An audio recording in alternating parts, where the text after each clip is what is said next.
Welcome to the Excelsior Health Podcast. This is the podcast for busy professionals and busy parents that are looking to lose body fat while building strength so they can ultimately transform their health. What we do, guys, on this podcast, we take the complicated aspects of fitness and nutrition and we break it down to simple strategies and tactics so you can get real results. I'm your host, Coach Cory Fernandez. I'm the owner of Training for Warriors Saga, Mississauga's #1 personal strength training program. And today we are finishing our series of the 5 myths that are holding back busy professionals. So today, what we're talking about, guys, in these myths, this last one is most busy professionals, what they're doing is they're dieting and they're working out instead of training and creating a lifestyle. All right, so let's tackle the dieting part. Think about this as, you're in your 30s, 40s, 50s. You struggle with your health and fitness. And the reason why you struggle with your health and fitness is when some sort of event is coming up, that's when you decide it's time to change your habits. So let's say there's a wedding coming up and a family member or your daughter or son, there's 4 months out, 6 months out. Now you start thinking, hey, I better eat healthier because I want to look better on that day. So what you do in terms of your diet is maybe you Google, maybe you talk to some friends and you look for whatever the fad diets are right now. Maybe it's low carb, something like keto.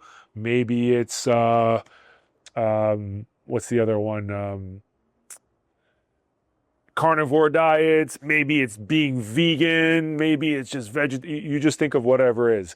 Other things that you probably do because you're dieting is you say, you know what, I'm going to have no carbs at all. That's going to help me lose weight.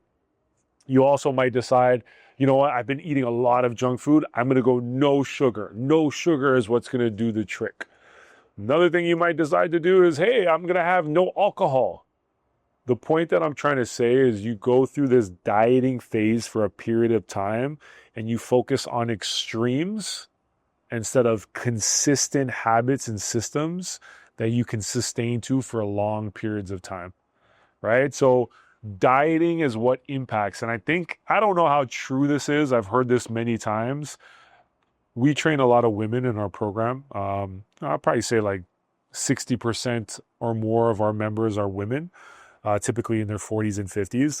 And there's like a stat that like the typical woman goes on a diet, has failed a diet like 7 to 8 times in a year or something like that.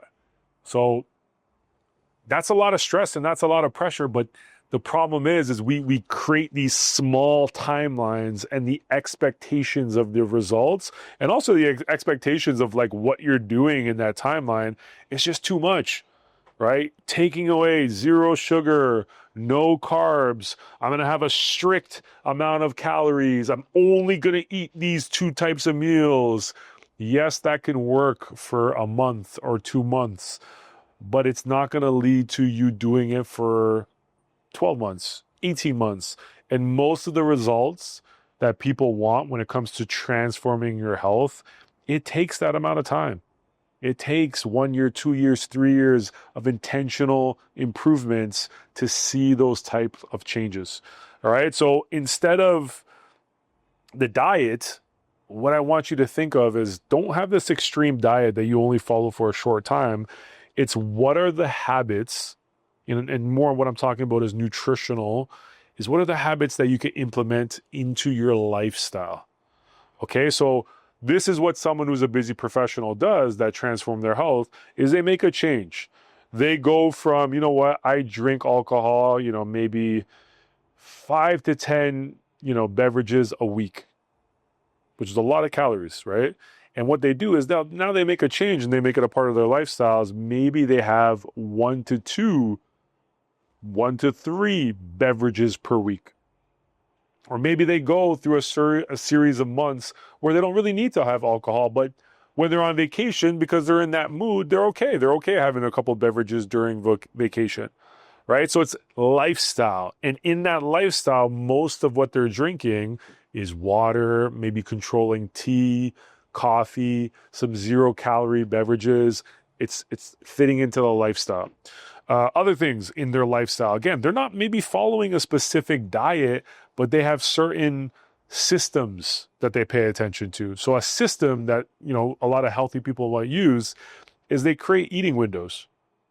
So instead of like eating all day long, 15 hours per day while you're awake, what they do is they create little patterns and windows. So some people, they'll like to eat 8 hours in a day.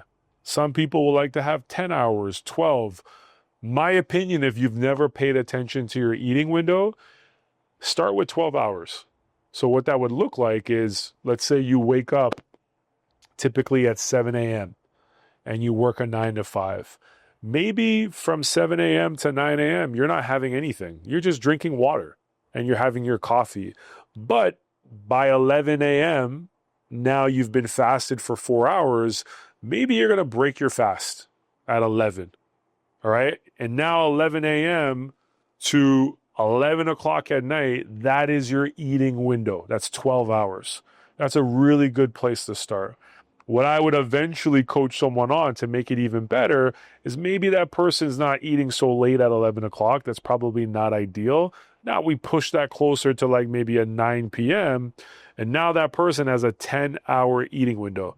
That's just something that's a part of their lifestyle that they generally know that, yeah, in the mornings, I don't really eat that much. I like to drink water. I like to let my body digest. And then throughout my 10 hours, I have, whatever it is, 3 to 4 meals included in there. This is lifestyle. Other parts of the lifestyle, instead of the diet, is, hey, I care about eating protein. I know that protein is going to help me build muscle. I know that's going to keep me more full, right? So what I do is I make sure every time I'm having a meal that I'm putting at least 1 to 2 servings of good quality protein on that plate, right? Other lifestyle habits that are not diets is, hey, that I want to make sure I'm eating fruits and vegetables. Fruits and vegetables are great for getting fiber. They're great for getting vitamins and minerals to protect our immune system, to help our body do all the processes that it needs to. So you don't need to have this strategic set amount at this time of the day, but it's just saying, hey, you know what? When I'm having a meal, do I have 1 to 2 servings of some sort of vegetable or fruit? At least 2 times a day, can I have that on there? These are lifestyle habits that are way more beneficial than strict, rigid diets. So I think you guys are catching my point when it comes to the busy professional is don't get stuck in these diets that you can't sustain.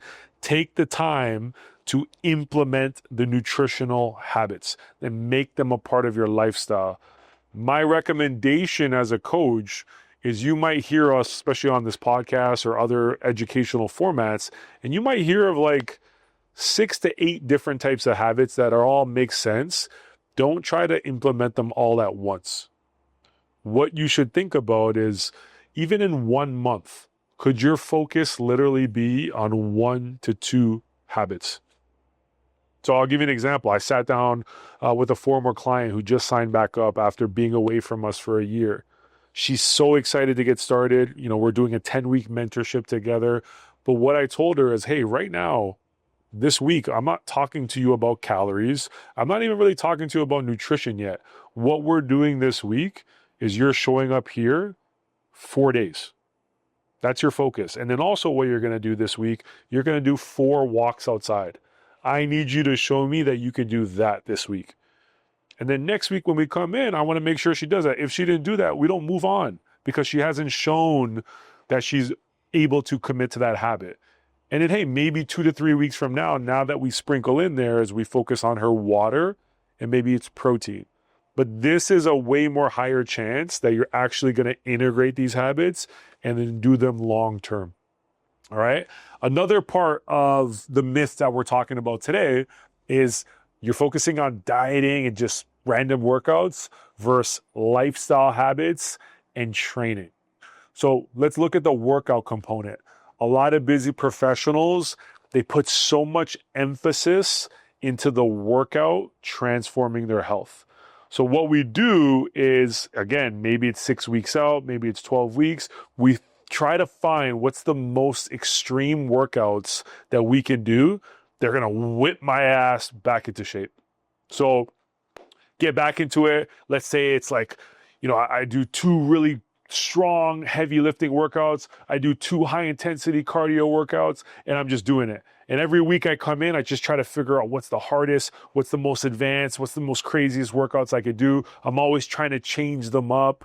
Guys, that is not going to produce results. The opposite of random hard workouts is consistent training. And you might say, Coach, what's the difference? Like, training and working out sounds the same to me.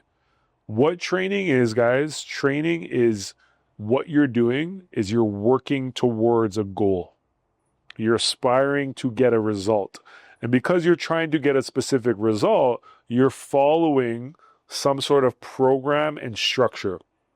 And within this program and structure, you're following guidance.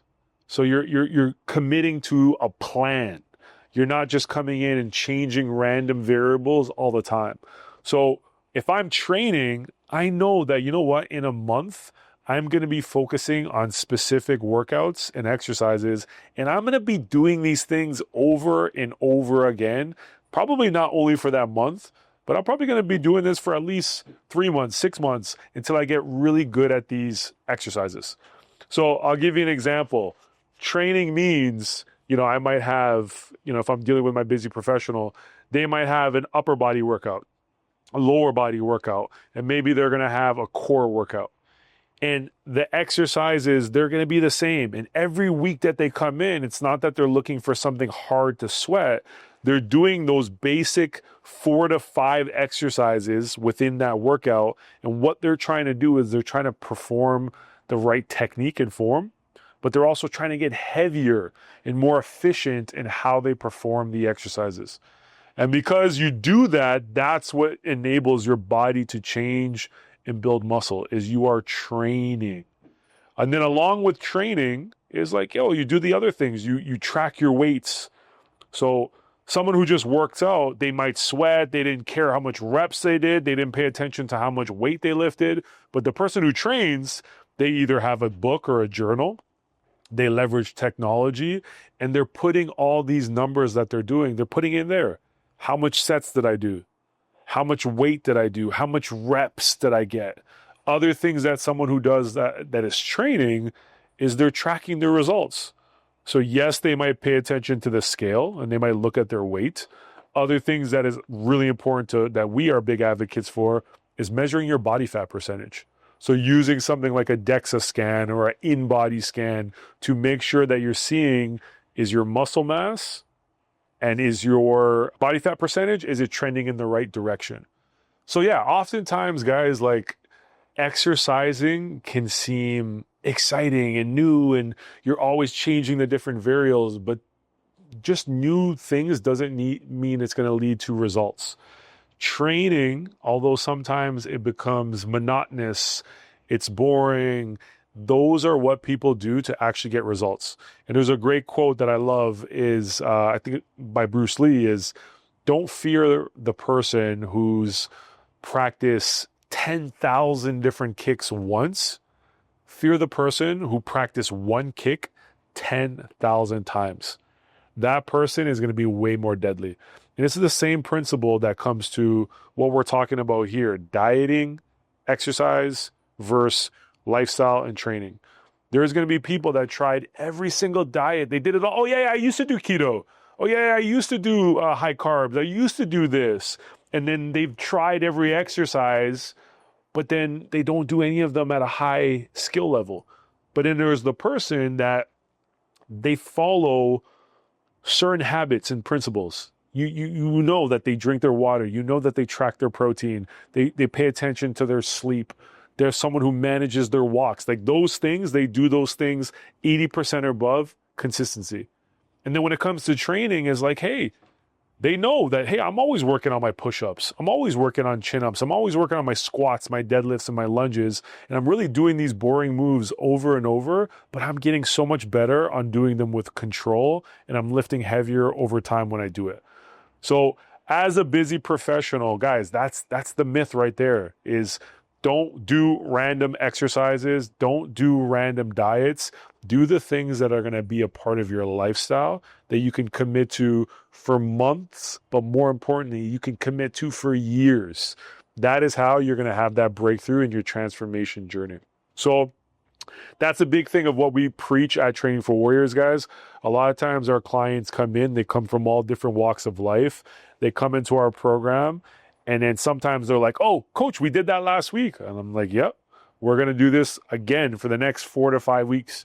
And for the next year or 2 years, you're going to get really familiar with these exercises.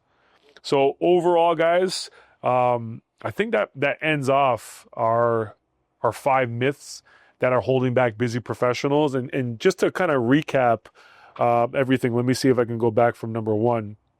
Myth number 1, basically, you don't have enough time, right? You have the time, right? We have 168 hours in a week. You could put 3 to 4 of those hours towards your health and fitness. The other ones is like, hey, I don't need a coach. I'll just do it by myself. I'll just figure it all out. Of course, you can do things by yourself, but the best people in the world that are most successful, they have coaches. They have people that are, watching their blind spots, that are pushing them, getting them out of their comfort zones. Third myth that we talked about is you think you got to do crazy amounts of cardio to make a difference in your transformation journey, when really what you need to focus on is consistent strength training, right? Myth number 4, which we talked about last episode, it's hey, I'm too old. It's too far gone for me to make a change now. Where because you are more mature, whether in your 40s, 50s, and 60s, that is the reason why you need to make strength training a part of your life. And again, today's episode, guys, which is a big part of what we teach our clients here, is let's get away from the crazy ass diets, the random exercises, and let's get to building a sustainable lifestyle. And let's get to training, where training is not something we're doing for 5 weeks, 6 weeks. We are training for the rest of our life. All right, guys, share this one out, and listen, look forward to more of our interviews. We got some great interviews that we're going to be doing where we're interviewing some of our clients. Share this one out. This is Coach Cory. Looking forward to more amazing episodes. Beastin'.